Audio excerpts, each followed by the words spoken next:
ప్రధానంగా dairy farm రంగంలో feed విషయంలో చాలా జాగ్రత్తలు తీసుకోవాల్సి ఉంటుంది.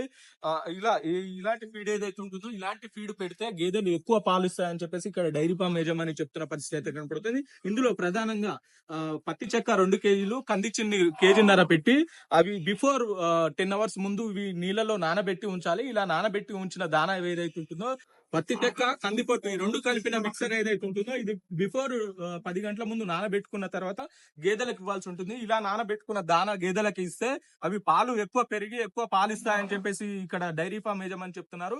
ఈ జొన్న సుప్ప కుట్టి ఏదైతే ఉంటుందో జొన్న సుప్ప కొట్టి చాలా వేస్ట్ చేస్తుంటాయి. అలా వేస్ట్ చేయకుండా ఉండాలంటే జొన్న సుప్ప కొట్టు మీద ఈ గోధుమ పొట్టు ఏదైతే ఉంటుందో ఈ గోధుమ పొట్టు చల్లడంతో దాని టేస్ట్ మారి గేదెలు ఎక్కడ కూడా జొన్న సుప్ప కొట్టి వేస్ట్ చేయకుండా పూర్తిగా తింటాయి. దీని ద్వారా పత్తి చెక్క, కంది పొట్టు ఏదైతే ఉంటుందో దీంట్లో ఫైబర్ కంటెంట్ కావచ్చు, ప్రోటీన్ కంటెంట్ కావచ్చు ఎక్కువ ఉండడం వల్ల గేదెలు పాలు ఎక్కువ వస్తాయి, ఆరోగ్యంగా ఉంటాయని చెప్పేసి ఇక్కడ డైరీ ఫార్మ్ యజమాని చెప్తున్నారు. ఇలాంటి చిన్న చిన్న చిట్కాలు యూజ్ చేయడం వల్ల డైరీ ఫామ్ లో పాలు పొందవచ్చు అని చెప్పేసి ఇక్కడ రైతు చెప్తున్నారు.